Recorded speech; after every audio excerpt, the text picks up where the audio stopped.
Hello, hello. I am live here on YouTube. I'm not sure if my Facebook is working right now, but I am here live on YouTube. Hello, everyone. Good afternoon. My name is Feyikemi Oyewole, and I welcome you to the 5th episode of Conversations That Shape Destiny. The 5th episode of Conversations That Shape Destiny. You know, I love quoting an American pastor and author, Rick Warren, at the start of this show. He posits that our lives are sharpened and our convictions are deepened through conversation. And I found this to be true. You know, through conversations, I have experienced tremendous change.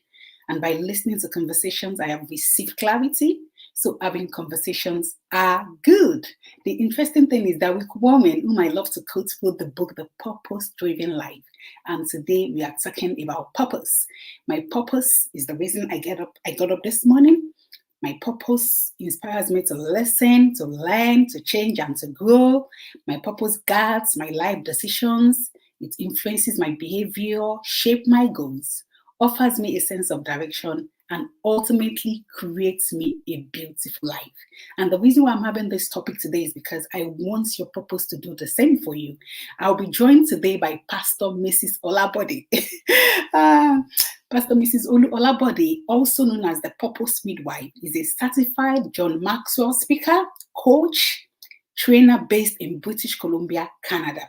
She has a mandate to steer and help women of faith, female leaders, and pastors' wives to unleash themselves from every limitation, discover their purpose, thrive in it, and impact the life of others.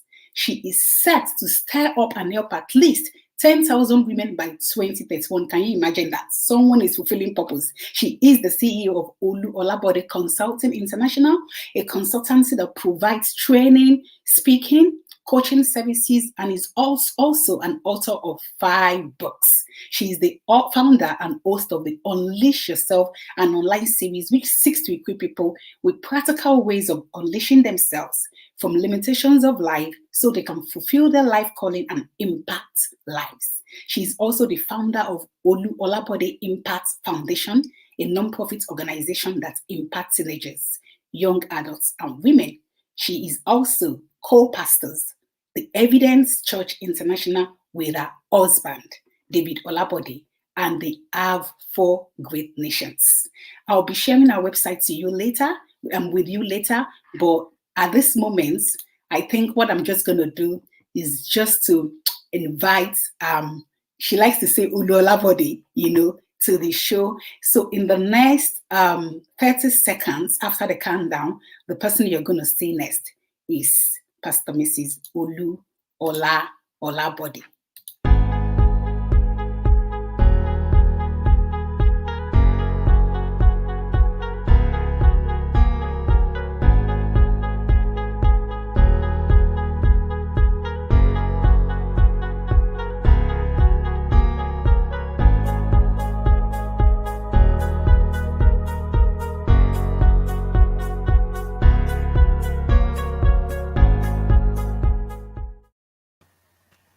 Hello. Hi, everyone. So good to have you. So good to have you. I don't know what's going on because I can see that it's not showing on Facebook, but it's showing on YouTube. And I think we'll just start, but I'm going to just leave a message on Facebook that people can join us on YouTube. I think that's what I'm just going to do. So welcome, sis. So good to have you. I'm so glad to be here. I'm so excited. Yes. I was looking forward to this.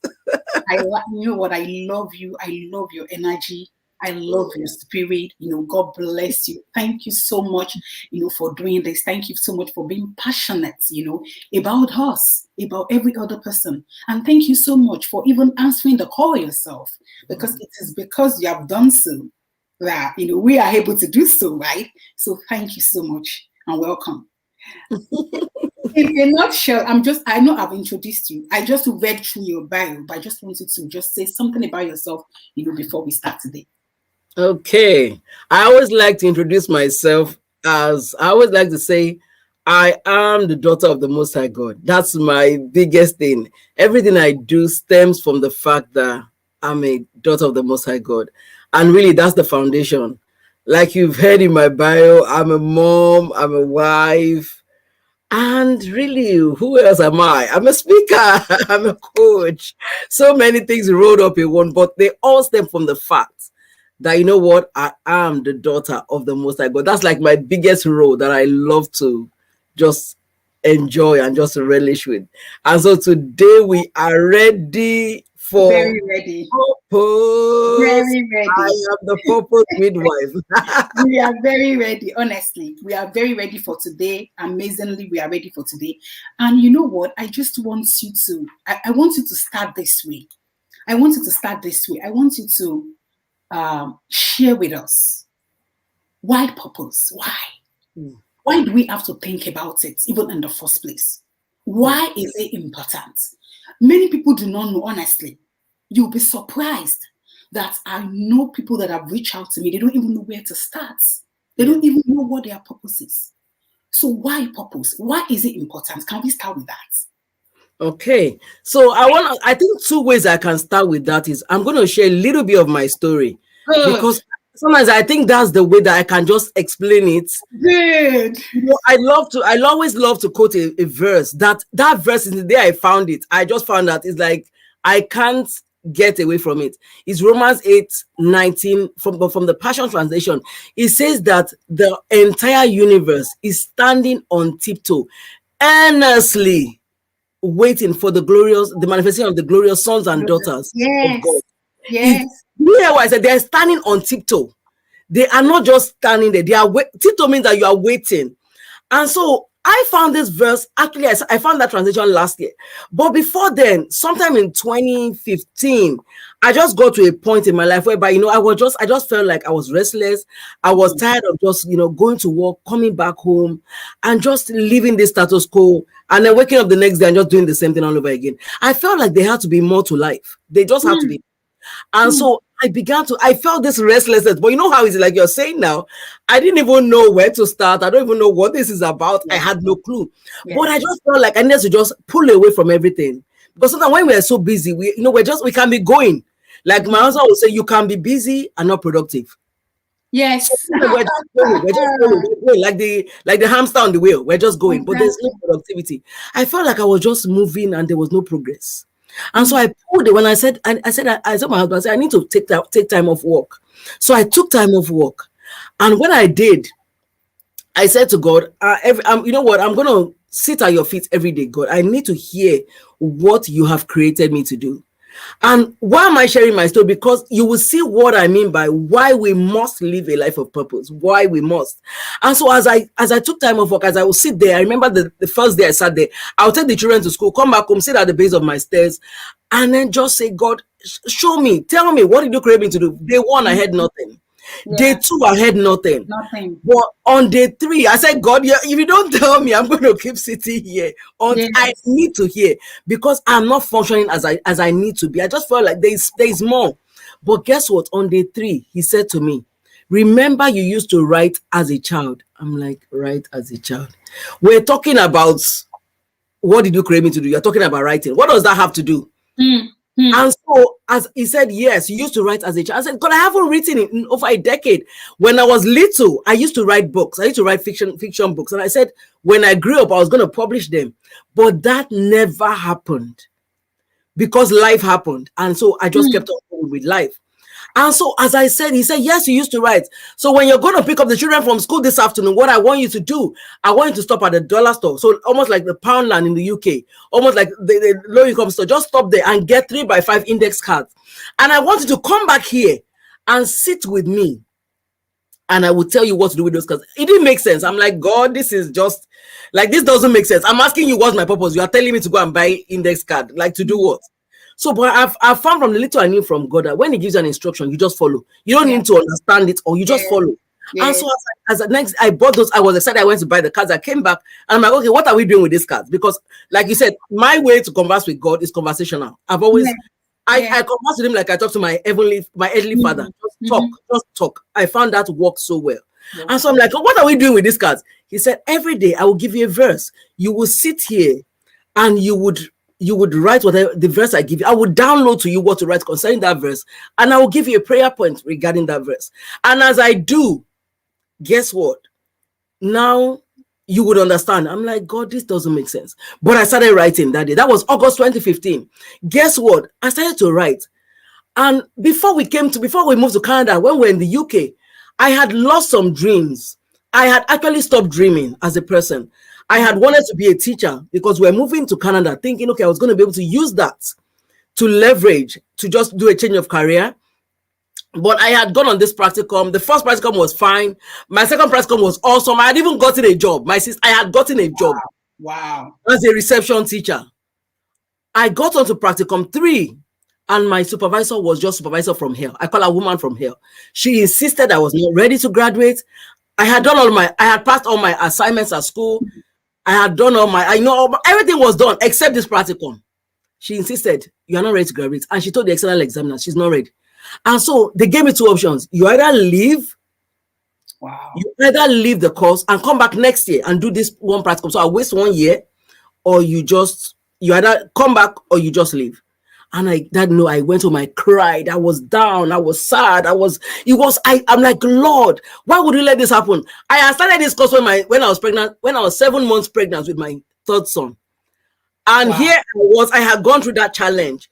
I started the course in September. I had him in November. I left him with my mother-in-law. I only stayed 2 weeks with him. Left with my mother-in-law, went back to school all the way to June. Here I am now, wanting to graduate. And this woman is saying, no, you can't graduate after all those hurdles. And I was like, Lord, why? So after crying, I said, you know what? We were meant to move to Canada the very next year. I don't have the time to come back next year. Lord, I'm going to leave everything. And so I had come to Canada. I had come with that pain. I had come with that, I had come with what was my own dream. What I thought was my purpose. Look, I'm going to be able to do this. I'm going to be able to teach others. And I had come with that to Canada. But I didn't realize I was still carrying that pain with me. So fast forward, that was 2008. Fast forward to 2015. Now this is happening. And along the way, as I was just in the space of seeking, God has said to me, you have to let that woman go, or else you can't move forward. That's another story for another day. The woman that you were calling the woman from hell. Yes. Every time I would go to tell people about it, I know how it is. I'll be bitter. I'll be upset telling people. I'll be upset. Oh, they don't know what she did. And so one day I was taking a walk and I was like, God, I want to move forward. I know what he said to me. He said, remember Mrs. She mentioned her name. You need to let her go. I said, God, I can't. What she has done to me, she has done so many things to me. It was so painful. It was so hard. I can't let her go. I cannot let her go. And he said, you know what I want you to do? You might not be able to let her go by yourself, but I can help you let her go if you release this onto me. And so this was so hard. This was so painful. But I said, okay, Lord, I'm going to release it to you. So as I released it onto him, he helped me to let her go. And I believe that was the starting of the healing journey. And now this was 2015. He was now telling me, do this, do that. So continue from where I stopped. As I started, writing these things, you know what God began to do? Remember, he had not told me what the purpose was, what my purpose was. But what he was doing was, I began to write. As I began to write, he began to birth new dreams in me. He now began to develop intimacy with me in that place. So what I didn't realize was that I cannot run with purpose until I develop intimacy with God. So why are we talking about purpose? Why do we need to birth purpose? Often people want to get, I have a purpose. They want to run with it. But often they don't have the capacity to run with it. You don't have the capacity until you get back to the owner of the purpose. I always tell people, I always use my phone as an example. This phone, I say I have a Pixel 4. If Pixel 4 has an issue, I will not go to LG. I will not go to Samsung. I will go back to Google. Google made my phone. And so every time we want to find out what our purpose is, why do we need to birth purpose? Because the manufacturer, when he created this product, before this product showed up here, he had equipped this product to show up. He had equipped this product to function. You have to text on it. You can check your emails. Everything was equipped. But until this phone says, let me pick up my warranty that was sent with the phone. I have a warranty. if I don't understand what this phone is doing, who do? I pick up phone and call customer service. The same way you and I have a manufacturer. And so to birth that purpose, we must birth that purpose, because before you showed up here, there was a demand on you. God has said, this product is going into the world. This product must manifest as designed. Yes. In my book, I have this chapter, manifest as designed. In the beginning of the world, we cannot escape that thing. God said, have dominion. He talks about us. When he blessed us, that was one of the mandates that he put upon us as human beings. Yes. First, the crown of it was to have dominion. Our dominion mandate. Multiply, subdue the earth. Have dominion. How do you take dominion? Because you take up your own place of dominion. You begin to run. You begin to run with what you have. And so often, I put up purpose as like with pregnancy. They work the same way. Purpose is a process.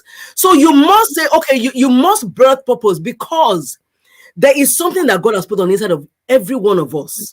There is a message on the inside of each one of us that God has equipped us for, like he equipped this phone was equipped.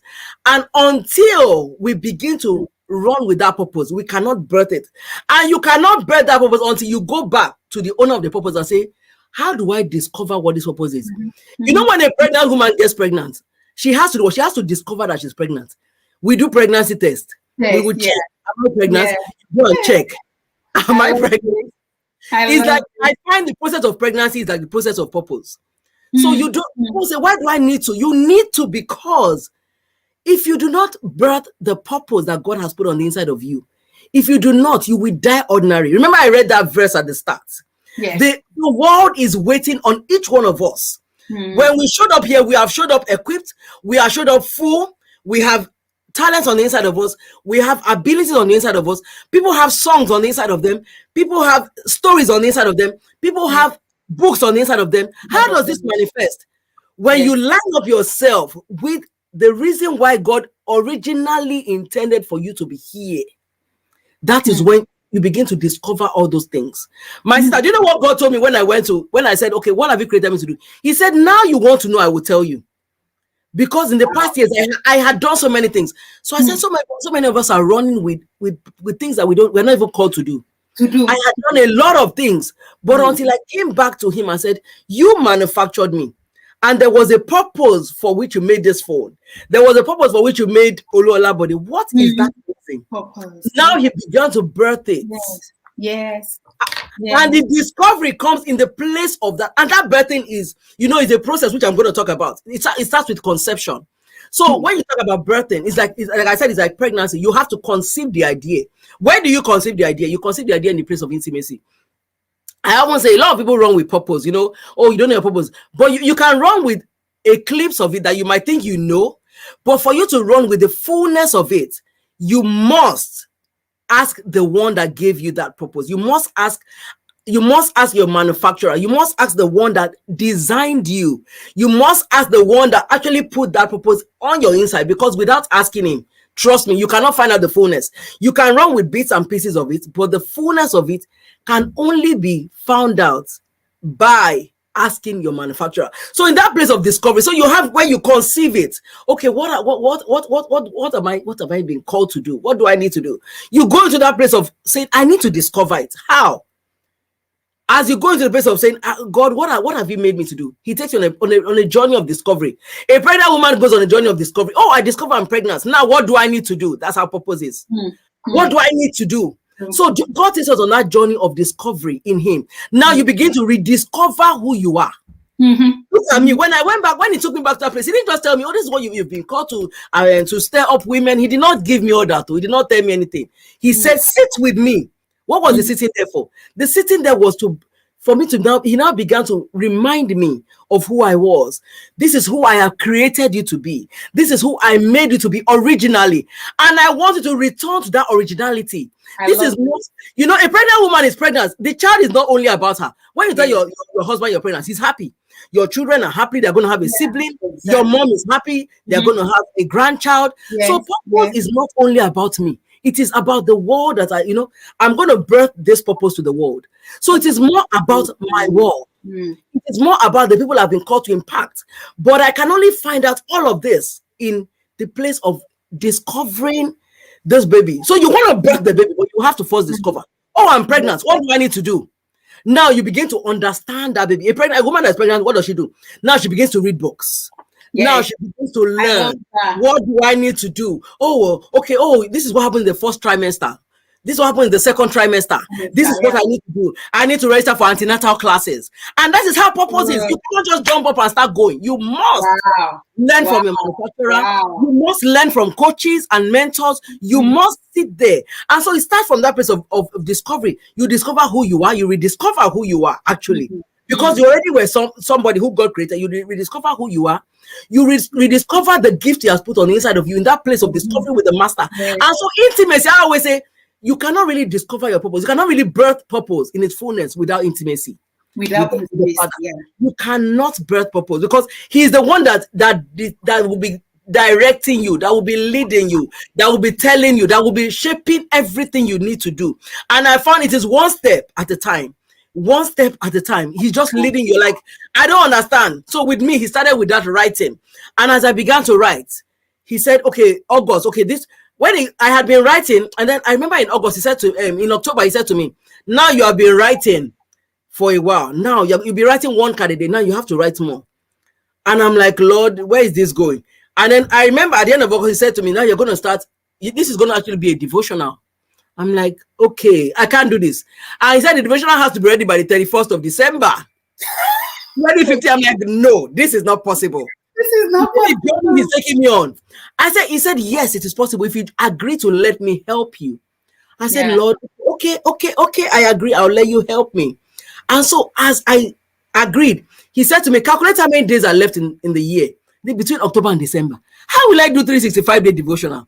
He said, calculate. I calculated. He said, and find out how many cards you have to write. I said, I have to write 8 cards a day. And so he said, but every time you sit down to write, I'm ready to give it to you.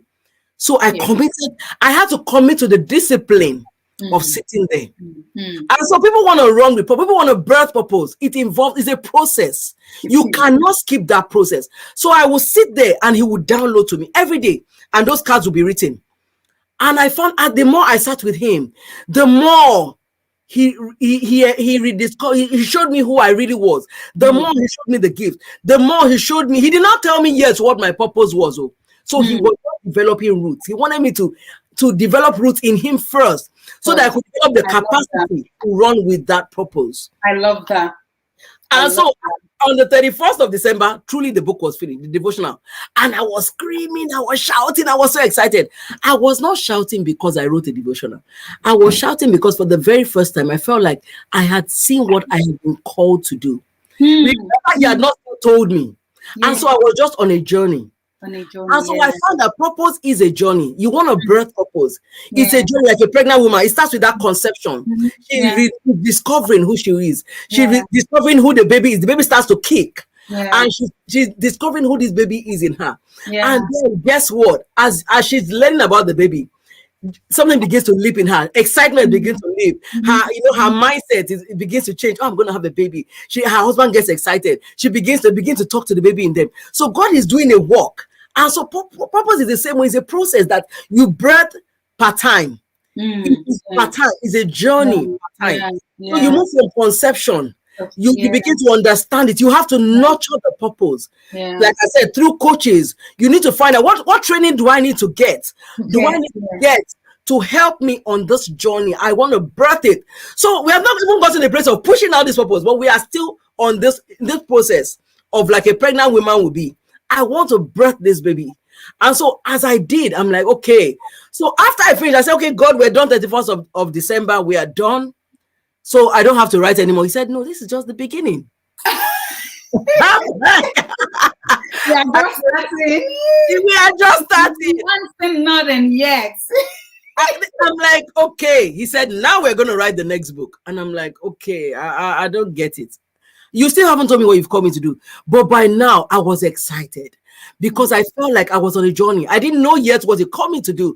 But the birth process was started. I had not gotten to the place of pushing, but the birth process has started. And so like a pregnant woman knows that no matter what happens, when she conceives, eventually she has to push out the baby. But she cannot push out the baby in month 1, in month 2. She has to wait till month 9. after the baby has been conceived, after she is ready to push. And so it was so exciting for me. So guess what? I had gone back to work. I had received what he wanted me to do, and I began to just say, okay, how can I do this? So I started with, we had a lot of young people at work. So I started with those young people. I started challenging them. Okay, you can't be on this position. How can you go higher? What courses can you do? That was the platform I had. I always said, start where you are. People want to go on a high level. Start where you are. What you have. Yes. What you have. Yes. You start where you are. So I started with the little platform I had. And as I did, the more I did, the more I wanted to do more. And I was, at this time, I had been writing. God said, start a YouTube channel. I started my YouTube channel. And all of this was going on. And guess what? In 2016, I had gone back to work in 2016. One day I was at work and he said to me, why do you let people keep telling you what you can and cannot do? And I'm like, who is talking? He said, it's me. I said, what do you mean? He said, for years, you have always let people tell you what you can and cannot do. And now is the time for you to begin to live out my purpose for me. I want you to begin to stir up other women like you. The same way I am stirring you up. And my sister, that day, I felt like scales fell off my eyes. I had never seen myself like that. And that was the start of my purpose. But see where he started from. See where he started from, that place of intimacy, that place of, he was building capacity in me. That's the he word. Was building that capacity in me. That's the word. That's the so word. I know I've gone longer than I need to, but I need to just share that. No, it's fine. You are like, today is your platform. So just dish it out. We want to hear from you. But before you go on, I think I must say that, you know what, our story is almost the same. Right? It's almost the same because as I started writing as a child. Wow. As a child, I love writing so much. Even my mom would say, my sister and I were saying recently that if my mom were to be alive today, honestly, she'll be so proud. I'm sure that she'll put it on the mountain. Everybody come and see, this is my daughter, because she's always saying that, he likes, because I love that. He likes writing. I love writing, right? I love writing and I love helping people so much. My mom will say in our language, wow. Always smiling. Always smiling. I just love it. I see you, I just smile. I'm like that. And I know I love writing. And it was when, and if I had not moved to Switzerland, I'm not sure where I would be now. I'm not sure if I'll be doing what I'm doing now. So God is so powerful and so mighty. Even though you have said some very powerful things, you said that, and I wrote it down. The first one you said that we cannot run with purpose until we have that intimacy with God, until we develop that intimacy with God, until we start having that conversation with God. There is no way we can run with purpose. And so for me, I think that I don't even think about purpose. Let me say 8 years, 9 years ago. I don't know that if you talk about it, I don't know what it is. But I don't think about what should I be doing. I just know that, okay, you know what, I'm married, I'm happy, I have a child, I have a boy, and I'm working. That's it, that's it. But I remember that just 1, 2, 3 people just reach out to me. This has been happening since secondary school and university, when people reach out to me and just share their problems and be like, oh, I'm going through this. Please, can we pray together or can we fast? And I remember when I was in the university, one of my mates said, with this girl, why are people always lining up in your room? What do they want? Yeah. Like, are you counseling them or what? I remember, if she listens to this, she will remember. Her name is Benny. She said, why are people always coming on Sunday nights? People are sitting here waiting for you when you are not in the room. Wow. What is going on, right? Then I would say, I don't know. They just come here for advice, for counsel, for this, for that. And I remember that there are not really things that are like, it does not have to do a lot with maybe with going higher or maybe relationships or something. Most times it has to do with, you know what, I'm in this department, I'm finding it hard. Can you imagine your classmates coming to you and telling you that I'm finding it hard in this class, what can I do? Pray for me, what I should do. And I'll be like, okay, maybe you can. And I remember that I've counseled like 2 or 3 people to, maybe you should cross over to another faculty or another department.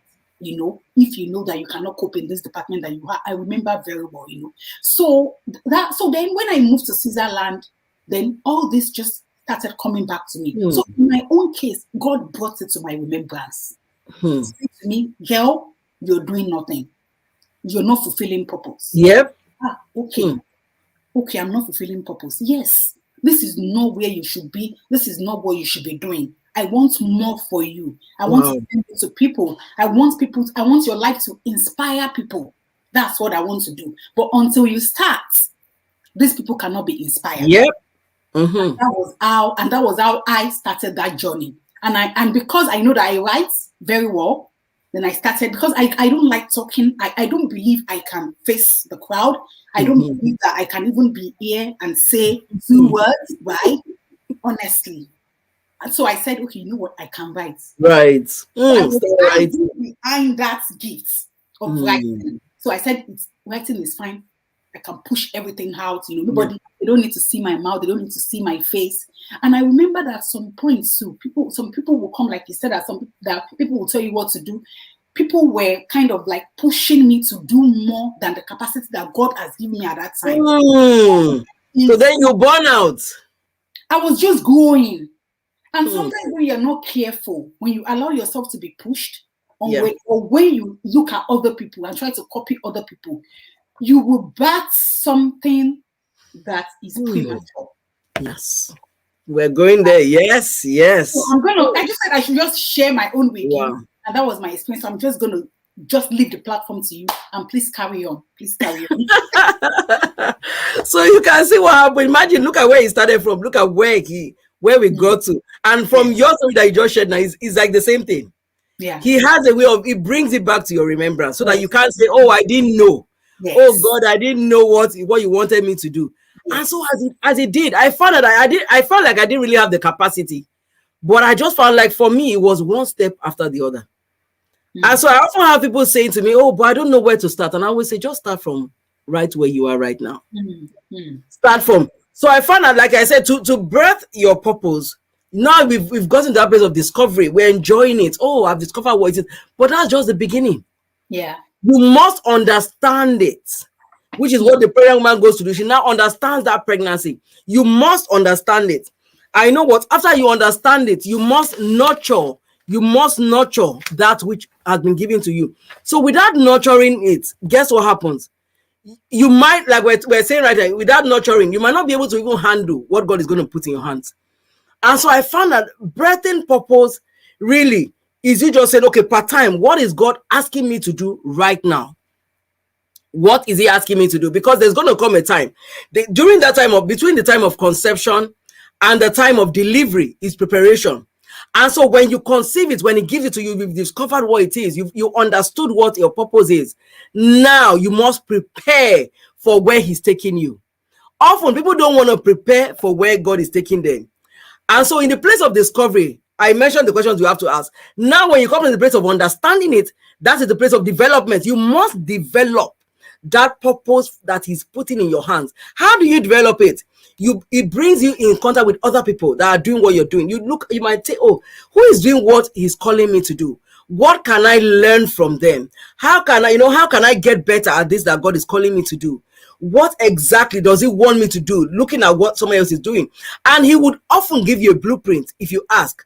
And that is why that intimacy is so important, because part-time, sometimes you feel like, oh, this is a lot. I can't handle this. But I find that part-time, as you listen to him, as you keep asking questions, as you keep asking him, as you keep letting him direct you, guess what? You find that he would now begin to instruct you on what exactly to do. So so that place of nurturing is a part of preparation. So now you are preparing for this. Remember that this baby is not just about you. It's about the lives that you are going to impact, the lives that you are going to impact. And when we look at the life of, when we talk about coaches and mentors, for example, I often like to look at the life of Naomi and Ruth. And I would say Ruth would not been able to fulfill the purpose of being in the lineage of Jesus Christ. Thank God for Naomi that was put in her life. So sometimes God will bring you in contact with a purpose maker, which is your coach, a coach that you must have, a mentor that you are learning from. What do? They help you to push that baby out. So now you have received what you are called to do, but you must get the people that are going to help you to push out. You must surround yourself with people that are doing what you have been called to do, or people that are going to help you to push out that baby. So for like a pregnant woman, she has the midwife. When she registers for antenatal, she can either go to a midwife or she can go to a doctor. But with purpose, what it is now your midwife are the people that God brings alongside you. Wow. Like I remember that when I started coaching, it was like I had been doing things, but that now further it puts a pressure on you and says, do it, so that you don't have a choice. Even whether you want to or you don't want to, you must put in the work. And so those people help you to push yourself out. If you have to get training, like I remember when I joined the John Maxwell team, I'm like, okay, what is this thing about? But as I began to learn, I'm like, wow, there's so much to learn. So you cannot birth purpose if you do not even know, if you have not developed yourself. We cannot, we must not go out half-baked. And like I like the way South African was talking about having a premature baby. Often when you don't develop yourself, when you are not prepared to bring your purpose to your world, guess what happens? You will end up giving birth to a premature baby. And with premature babies, different things happen. With premature babies, sometimes it can be stillbirth, whereby the baby dies. So you think that you have a purpose, but because you have not developed capacity to handle it, you lose what God had given you. Another thing that happens is that you can even give birth to the baby, but then the baby comes out too early. So now you are playing rush, you are just catching up. It is now stressful, it is now hard. And so that we must prepare adequately. We must be prepared adequately by nurturing it, by developing us. Develop your capacity. I always say, become a master at whatever God puts in your hand to do. So what if God says to you, this is what I have called you to? And when people use the word purpose, people see it as a big thing. Just don't think of it this way. It's just the assignment God puts upon your life. It is just what He's calling you to part-time.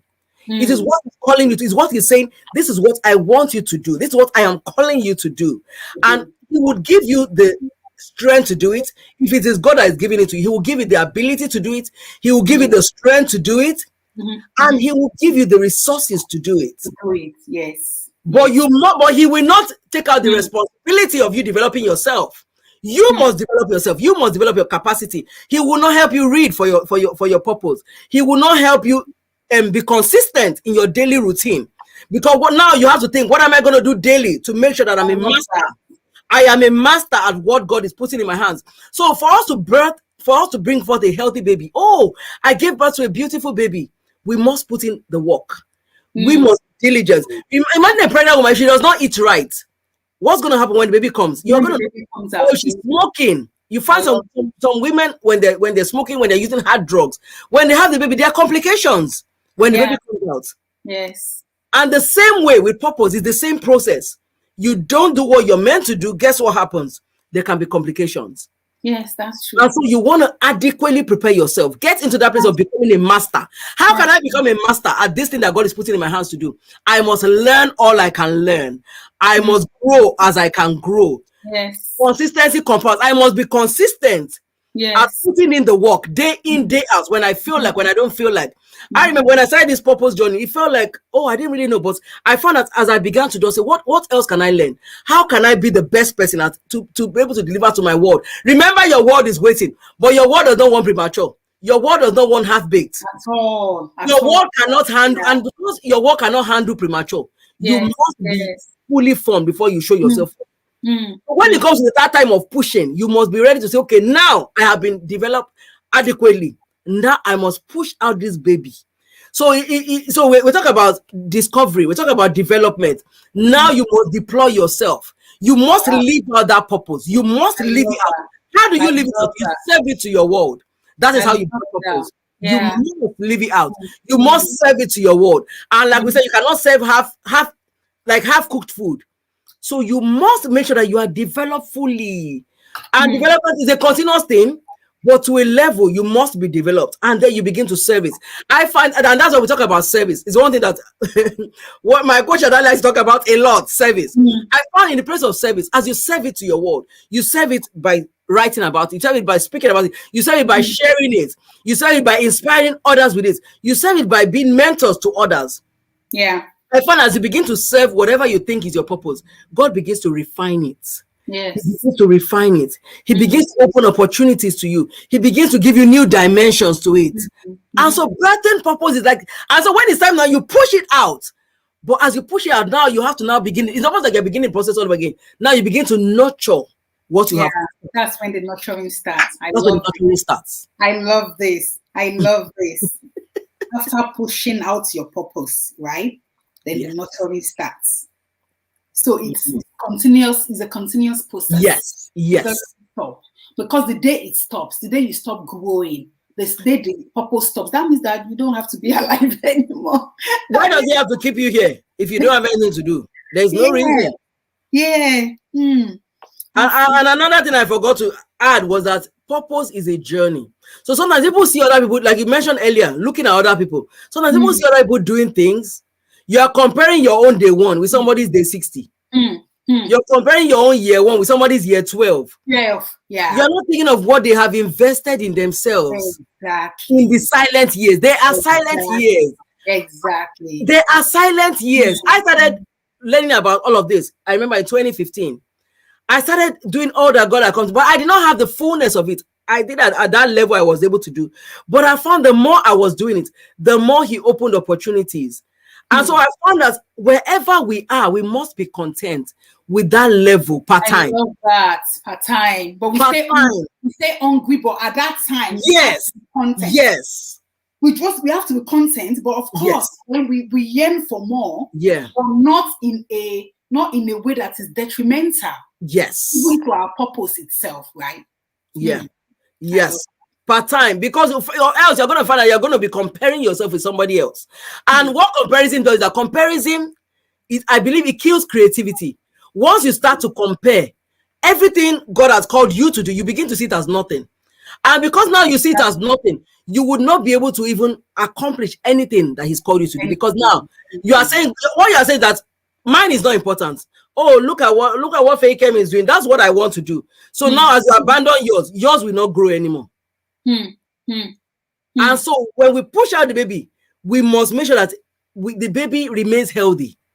Yeah. The same way a parent, the nurturing starts from when we give birth to them. That's just when the work begins. And it's continuous. You must continually grow. The more you grow, the more your purpose gets to a new dimension. It is in layers, it is in stages, it is a journey. I remember how all of this started. And in the midst of COVID, when I thought, oh, I don't really know what to do, God began to give me instructions on what to do. Okay, start a Facebook page. Okay, start this. Write this book that I wrote, Woman on Purpose with Purpose. I wrote the book. So all those things, they are part of the journey. And so part-time, as he gave it to me, I'm like, okay, God, this is what you want me to do. So somebody's listening to us now and saying, but how do I birth purpose?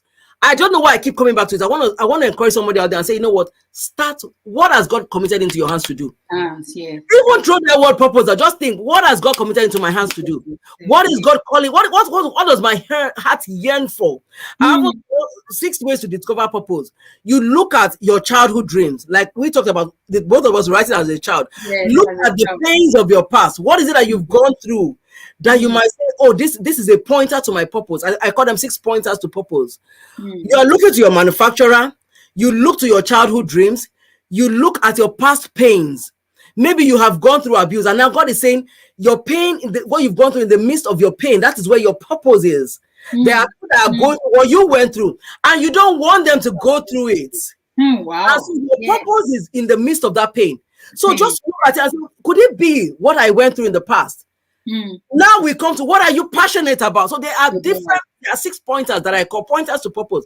What are the pointers? What are those things that are drawing you and saying, you know what, I can pull from this? Because some people don't know how to start because they don't even know where to look. So look to your manufacturer, look at your childhood dreams. They can be a pointer. Look at the pains of the past. Look at your passions, what you're passionate about. Look at the gifts you have. Faye Kevin just shared here how she had a gift of writing. And nurture that gift. I find a lot of when we begin to nurture the gift that we've been given, to whom much is given, much is expected. Oh, yes. Nurture that gift. As you nurture that gift, guess what? More will begin to come to you. More will begin to come to you. But people don't want to nurture the gift they have. They are looking for somebody else's gift that is better than their own gift. Not sure that. And another thing, my last purpose that I always say is, number 6 pointer is look at your stories. Look at the stories your life is made up of. For someone like me, I often share one of the pains that I share to the people I share to is pastors' wives and female leaders. Why? Because I was in the place of being limited. I was in a box. I often tell people I was in a box whereby people will tell me, what can I do? What can you do? You can't do this. You can do that.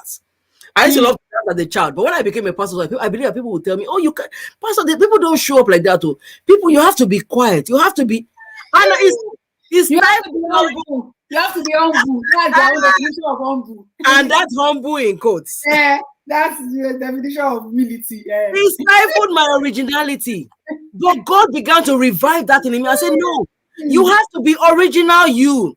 And that are the things that you have to be authentic. God bless you. Those are some of the things that I talk about, and those are the things that drive me.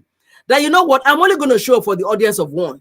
And one of birth purpose, look at it this way: you must be yourself. You must be authentic whenever you show up. That thing that God is committing into your hands to do, that assignment, that purpose, that original intent He created it for, you can only really function in it in authenticity, in your originality. I might not be Feikemi, I cannot be her, but I can be original Olu. I can be, like I said, I like to talk, I like to dance, I also love to smile at people. My children don't like to go with me to the store sometimes because they say, "Mommy, you talk to everybody." So somebody will look at me, I will look at them, and I will start, and I can say hello, and we start talking. They're like, "Mommy, do you know them?" I'm like, "No." She's at me, and I have to smile at her, and then they will say, "This mommy." So two of my boys don't like to go to the store with me because they say, "Mommy talks to everybody." That is me. But so we're all different. Yes. And so we must birth our purpose in our originality. Yes. Your original you. Don't seek to be like anybody else. Yes. One man of God I love to listen to, Reverend Sam Adeyemi, when he's talking, he talks so quietly, so calmly. Meanwhile, you find somebody else, TD Jakes, who talks so everything, bring out the fire. They both get their message across, but they are different. Yes, that's true. That's true. And I love this example that you just gave, because I think I find myself to be, I'm someone that I have a gentle spirit, but I am quiet. Yes. Yeah. And most times people don't know the difference between being gentle and being quiet, you know. So I have a very gentle spirit, but I'm not quiet. And sometimes I will look at someone that speaks calmly. I have a friend, like if we are both talking, she'll just be saying it one by one. And I'll be like, Feikemi. I'll be like, Feikemi. Like I'll be saying it inside me. Why can't he just speak? But it is me. Even sometimes when I come out to like, and I want to try to be calm and like, you know what? Before you know it, I'm like, hey. Because that is you. Because that is me. Because that is me. But you know the interesting thing? That is how people connect with you. Yeah. So when we show up, God expects us to show up with our totality in our purpose. Exactly the way He created you. Don't hide anything. Just show up as you. Exactly. I find when you show up as you, you are free to be all God has called you to be. It is so easy to be all God has called you to be. It's so easy. So easy. But when you say, "Oh no, I want to be like this person. Oh, I want to show up like this person," you find out as you begin to lose the connectivity to people. You will. And so often I want to be quiet, you know, I want to be gentle, and I'm like, sometimes I tell myself, why is that? You have to be loud, you have to talk. I love your energy. Like when you I love your me too. I join and I'm dancing before. It's so contagious. I said, "Come on, Mama, go ahead." But see, you mentioned the 6 pointers. I want to come back to the 6 pointers. I love them. You said number 1, go back to the manufacturer, right? Go back to the manufacturer, the person that created you in His image. God, what am I called to do? Go back to Him. Then number 2, you can also see this pointer from your childhood, maybe your childhood dreams. What is it that you love to do? Like me, like I said, I've loved writing since I was a child. Everybody knows that are very close to me. They are aware. When I was in primary school, I was in the press club. When I was in secondary school, I didn't really join anything. But in the university, I joined a news agency. Wow. And I at some point I was even was he chief editor or something? I can't even remember. It's been a long time. So you were good with your writing. Exactly. I was always, and we write and we post it. It's called Megaphone. People that finished from OAU, we know Megaphone. It's called Megaphone, and we write and I just write about the general happenings, on campus, and just to keep people in awareness about things that are happening on campus. And we just do that. I remember we have our meetings every Sunday. So I joined them to keep that gift alive. Wow. That was the reason why I joined. And I remember when I finished secondary school, I went for an interview at Tell magazine. Wow. Yeah. So it was something I was really, really actively pursuing. It was not something that I didn't take it with levity. I knew that I was born to write. Wow. And I really wanted to do it. And then from there, I went to do my master's in the UK. And, I did human resources management. And then from there, life happened. I started working. But there's one thing that I will share with you.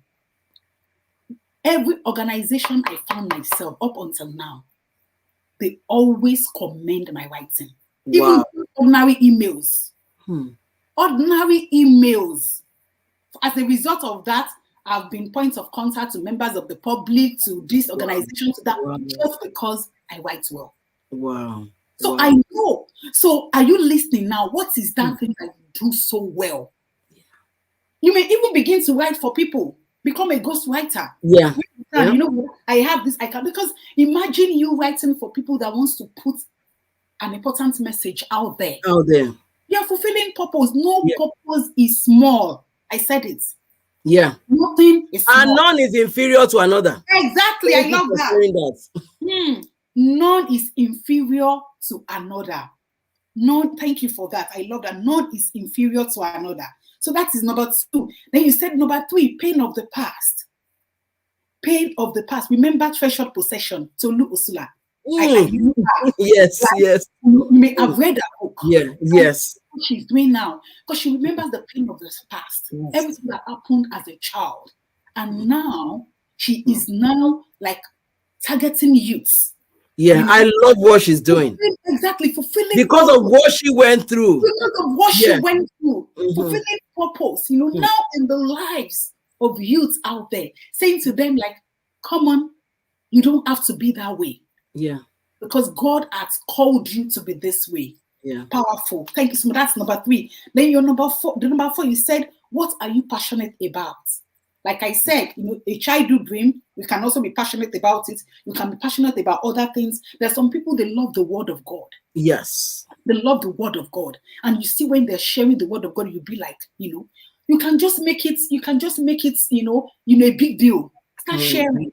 Start writing about it. Whatever it is, start doing it. I remember that I have a friend I know that is very passionate about prayers. She prays so well, and I love. And when she prays, there's a way I feel. I know that this one is this one is not. So I love the way she prays, and I just have this. I just believe in the inside of me that God answers our prayers, specially.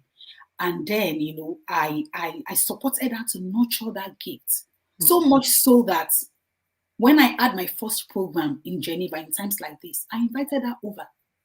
Wow. As the prayer intercessor. Wow. Know that she's passionate about prayer. Right? So I know that one of my purpose as well is to help other people discover their own purpose. Right? Yeah. And I have another friend. I know she's a lawyer and she speaks fabulous English. And when she writes on Facebook, I will read. I'll be like, hey, where all this English coming from?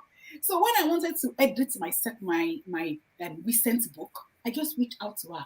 Have you thought about starting and editing? Wow, that is awesome. Have you thought about doing it? She said, "Oh no." I said, "You should, because you are so good. You know what? I will be the first one to patronize you. I will give you a job." And then I gave her the job and I paid her, and she did a fantastic job. Wow. So What are you passionate about? Then you mention another one. Look at your story. Yeah. Look at your story. There's purpose in your story. So I have 5. I think I missed one. Okay, look to your manufacturer, Yeah. your childhood dreams, Yes. the pains of your past, Yeah. what you're passionate about, your gifts.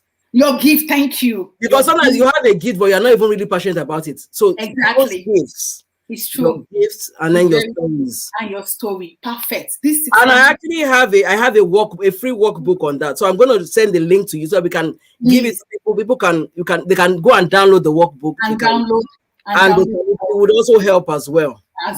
Please let's share with me. The title of your book is Woman on Purpose, with purpose, for a purpose. I'm gonna just quickly write it now. I'm gonna create a banner. Woman on Purpose, with purpose, with purpose, for a purpose. For a purpose. I love that. When God created us, He created us for a purpose. He didn't just waste His time. No products. I always say, but I say when they create products in the warehouse, every one of them has a purpose.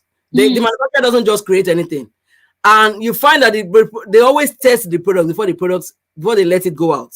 Yes. And so you and I were tested by Him. Yes. The word of God says we have His DNA.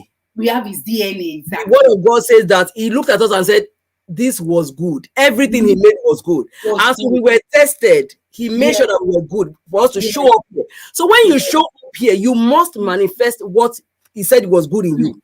You must manifest as He designed you. And why did I write that book? Because I just felt like a lot of us have it in us, but we don't think it is important to live out that purpose. And so I am here to remind somebody today, just like Miles Monroe often says, that the graveyard is the richest place on earth. Yes. We are only here for a period of time. We are not here for till forever. Yes. And so while we are here, we must manifest that purpose. Another person that talks, I think is John Bevere, says that when we show up to heaven at the end of our lives, God is only going to ask us 2 questions. What did you do with my son Jesus? What did you do with all I put on the inside of you? Yes. And so when you think of it, that I have songs on the inside of me, that is why you must birth purpose. I have books on the inside of me.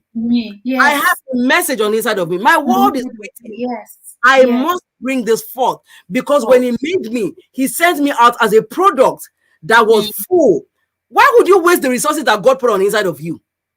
You are a co-creator with God. God calls you a co-creator. And so co-creator, because He knows that you have the ability to give to your world everything He has equipped you with. And so some of us are just sitting on what He has given to us. And so today we want to challenge people that are watching. Yes. It's a time to go back to the drawing board. If you are not doing anything, you must arise and begin to do. And before you do, you must hear. Yes. And so go back to the place of intimacy. Start with look to your manufacturer. Yes. As a manufacturer, I want to birth the reason why you put me on earth. On her, I want to birth it, but I must find out what it is first. It is first, yes. I must find out. So begin to talk to me, and I always like we're having a conversation. Not all this spiritually. Oh God, just regular. Lord, just speak to my heart. Just sitting quietly with Him and just letting Him talk to your heart. Yes. You will be surprised the things He will drop in your spirit. Just reflecting and saying, what is it that God has put on inside of me? And go with a piece of paper, go with a journal, and go with a pen. And as you ask, just begin to let Him, as He speaks to you, don't think anything is silly, and just write down whatever He tells you.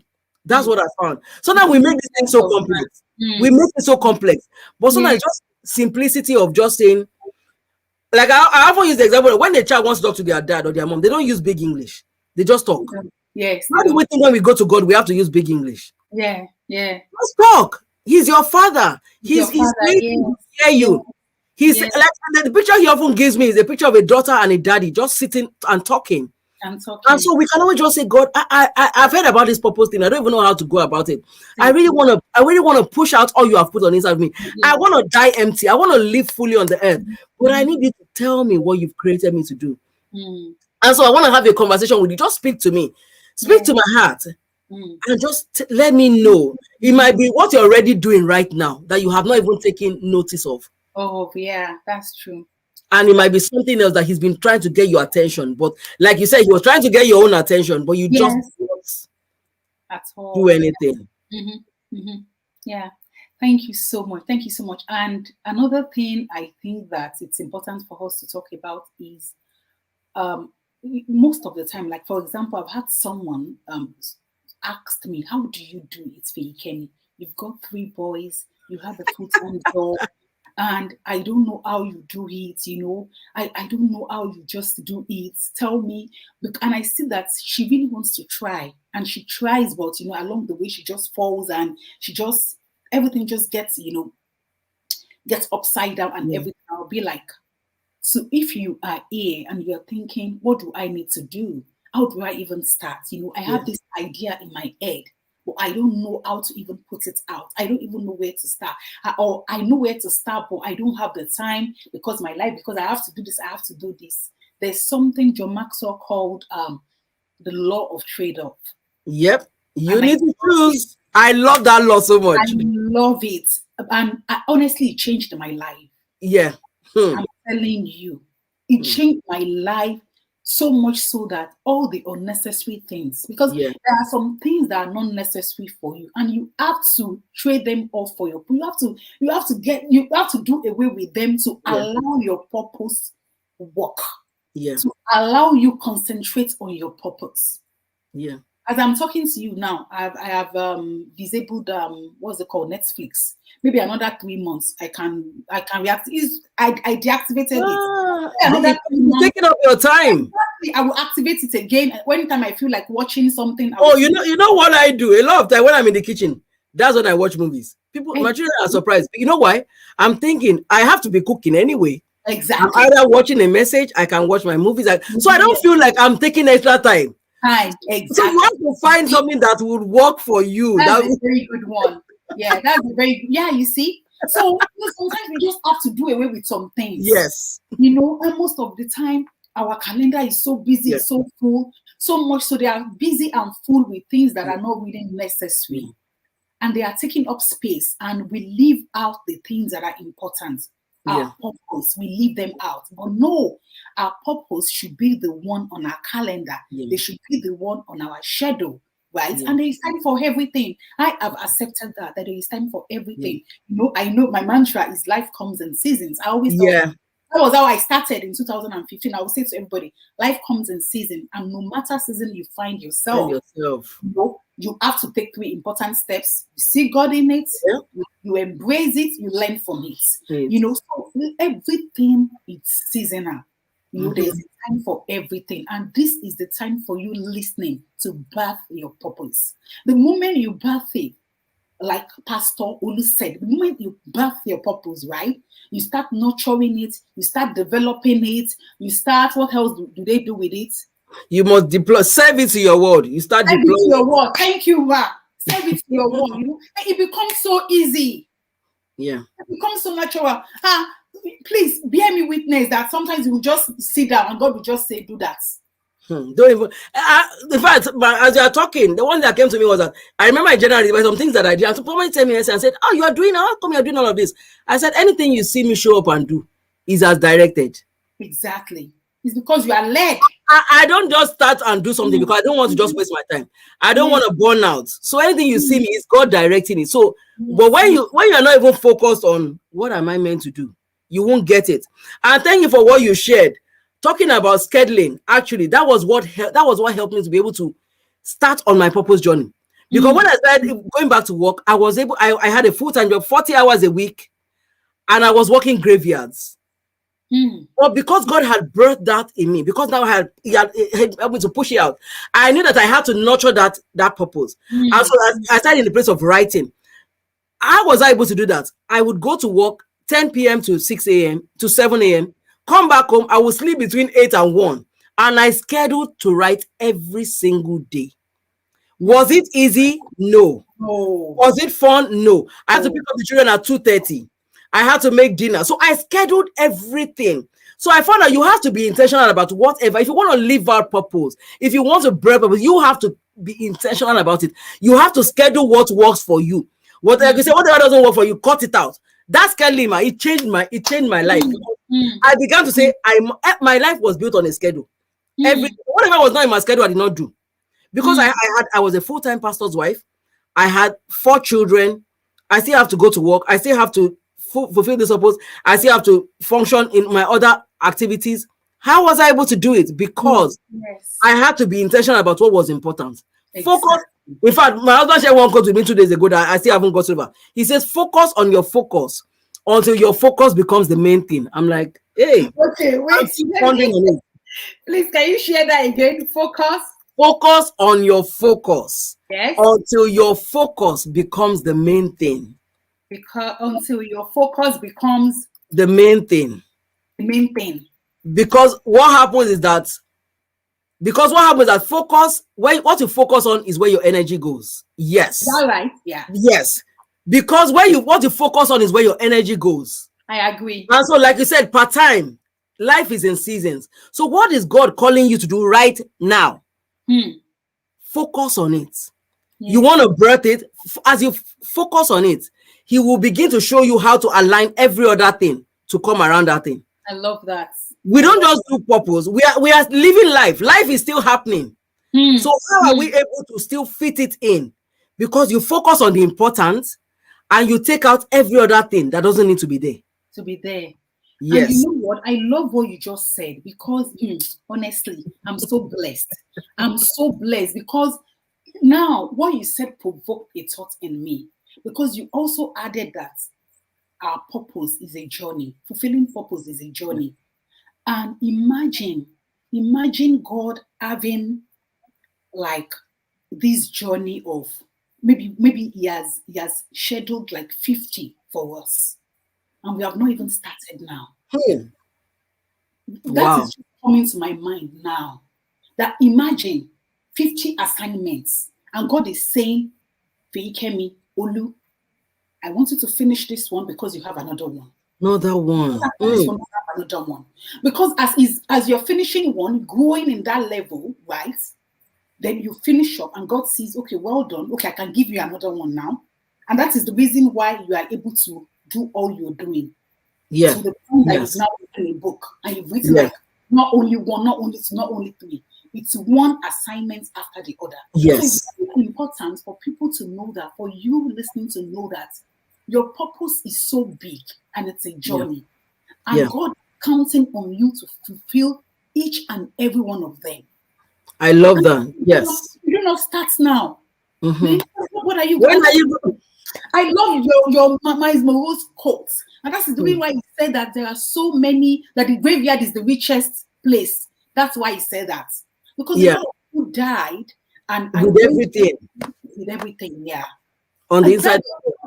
It just provoked, thank you so much. That just provoked my mind that I need to make a way when the sun shines. It's not about rushing it, but it's about being intentional. Yes.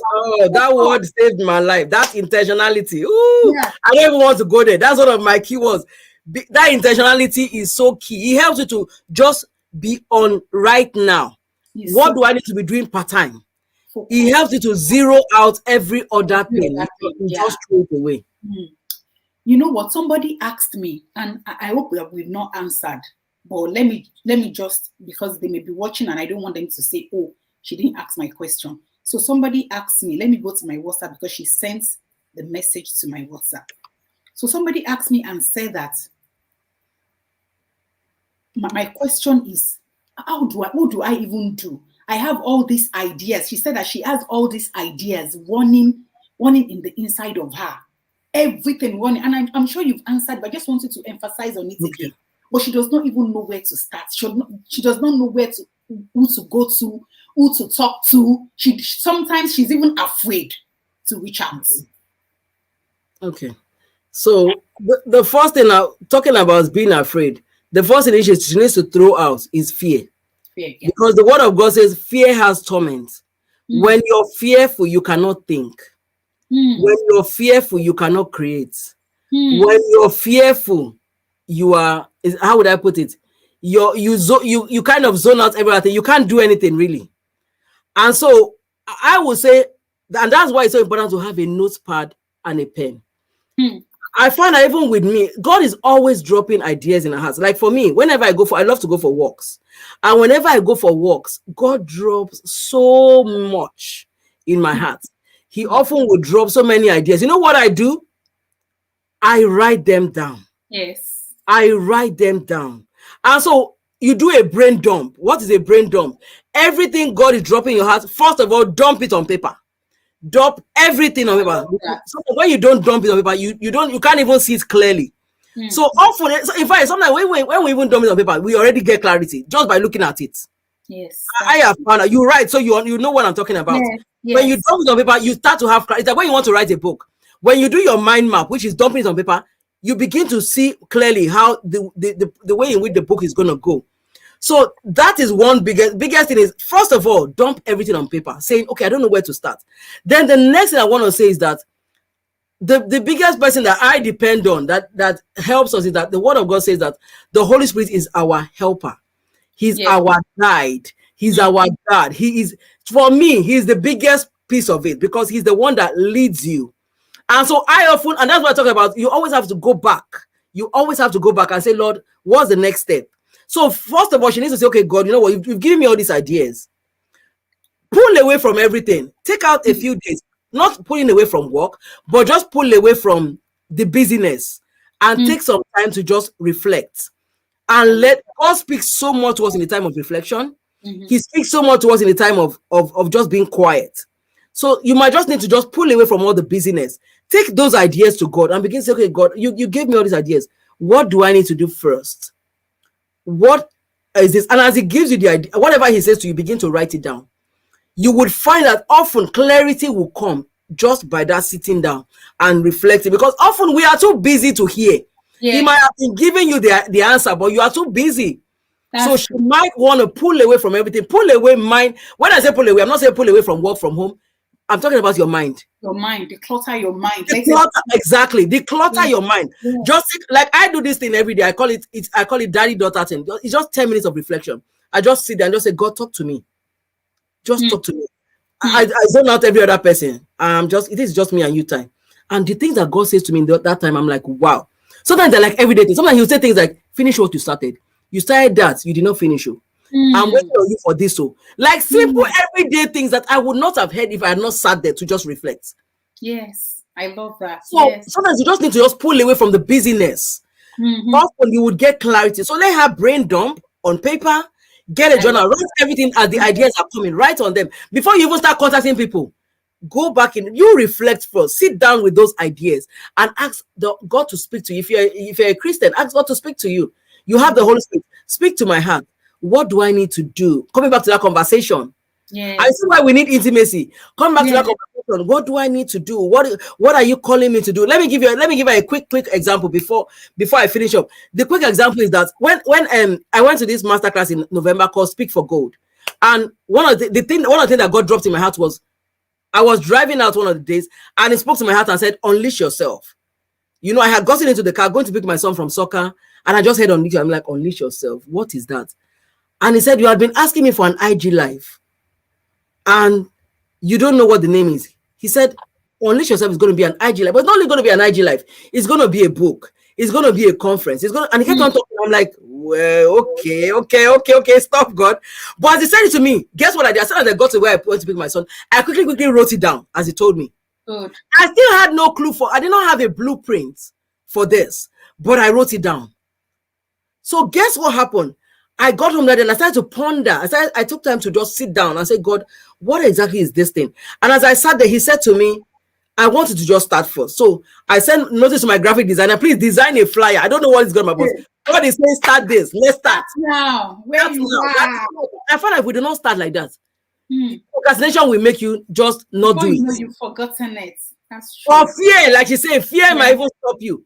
I started the day before I was meant to go live. I'm like, Lord, what are we talking about? He's like, start off with what unleash yourself means. He showed me the picture of a dog and being on a leash and how you have to release yourself from every limitation. That was the picture. So I remember I started with that. Then next week he said, start talking about the barriers to unleash yourself. So can you see it's coming part time? And I remember at the end of the year, I said, God, we've done like 7 episodes. The barriers, we did it for like 6 weeks. He was giving me each barrier, fear, old mindsets. And I was like, okay, what else? I remember then I'm like, God, it's the end of the year. What are we doing for January? And then he said to me, I want you to bring on some guests. And I'm like, okay, I don't know. So somebody actually reached out to me. I said, oh, I love what you're doing. I would like to be a part of it. I said, oh, God said, that's your first guest. So I invited her to talk about boundaries. I sat upstairs that day pondering on what she has spoken about. I was like, oh, this is so good. I was enjoying. And then I heard the Holy Spirit say to me, do you know that there are more than one way to unleash yourself? I'm like, really? And then he gave me 14 ways. That was where you were able to come in to speak on it. Yes. He gave me 14 ways. I'm like, oh, who could have done that? I had no clue. He gave me the names. He gave me the names of the people that were going to speak. I said, he gave me the name, and I said, God, this is not my domain. He said, who said you're going to be talking about it? You are going to collaborate with other people. Collaborate with other people. That is their own domain. Partner, collaborate. Then we speak, and I'm like, wow, the ways of God are past finding out. But I can only receive that if I have that intimate relationship whereby I can just talk to him everyday conversations like we're doing today. So I would suggest that reflection is so important. And so this was part-time. He was dropped, and as he dropped those 15 episodes, I started contacting all those people. And guess what? They all were able to come. And then he gave me like about 2 or 3 other people. And eventually we did 24 episodes of Unleash Yourself. I remember. From zero. It was mind-blowing. I remember. Yes. From zero. And after that, I thought, okay, it's done. I'm done with Unleash Yourself. And then he said to me, no. Now you are a female leader. I didn't just send it to John Maxwell to go and train for nothing. You are a female leader. Now you need to begin to share with other female leaders. I'm like, okay. Your passion is female leaders and pastors' wives. I'm like, okay. So he said, now we're going to unleash and try for pastors' wives and female leaders. I'm like, okay. Now you understand what I mean by as you finish one assignment, you have series of assignments for you. Layers, like you said, you make layers, you make that steps. And these are and if you don't start, when you arrive at each one. So it's very important to start, But you start from step 1. So if we do not take out step 1, nothing will come. Nothing will come. I learned that from Abraham, just like you're saying, that he had to step out 1. If God had shown that he was going to take Isaac from him, would he have gone out? Would he have left his father's house? He won't. So you and I, when God gives us one instruction, that's not the end though. That is just on the way. That, like you said, that's one assignment. There are still 49 more coming. No, exactly. 49 more coming. Can you imagine? And you have not even started. Then while I did that, you know what? Thank you so much. I really enjoyed and myself. I'm going to be pondering on a lot of the GC pointers that you've shared with us. And I think I want to add also for people, because sometimes when people are saying that I don't know what to do, I don't know where to start, sometimes they have started something. But it's because they see that people are not responding and they get scared and they get discouraged. But please do not be discouraged. Even if you put something out there and you feel that, maybe you are making a live video, nobody is watching, you think that nobody is watching, and you allow that discourage you. No. Do your own bits and just just obey. That is what is important. Obey and birth your purpose, birth it, start nurturing it, develop it, and serve it to others. I love that. That's my best. Serve it to others. Serve it like a dish. Serve it to others. That's so beautiful. I really appreciate you. I thank you so much for today. And I want to share your website with everybody. Please, she's on www.oluolabode.com.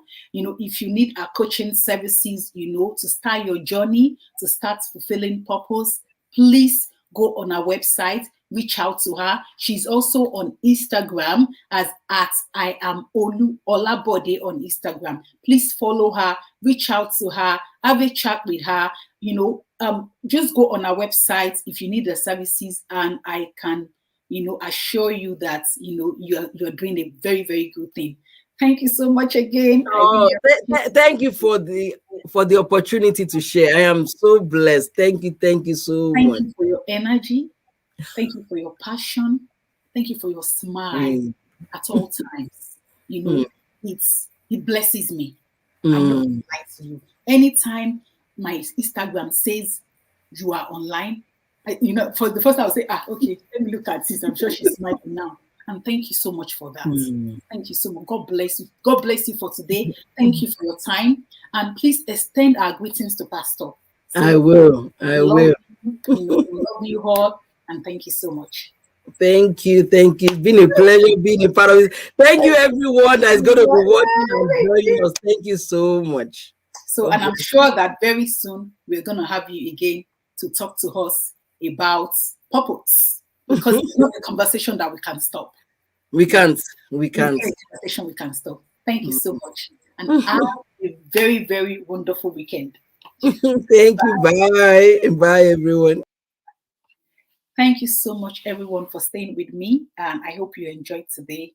I'll be back again in July when I'll be bringing my very dear friend Abigail, and we'll be talking about the subject matter of love. We are not talking about marriage, not necessarily relationships, but we want to talk about love.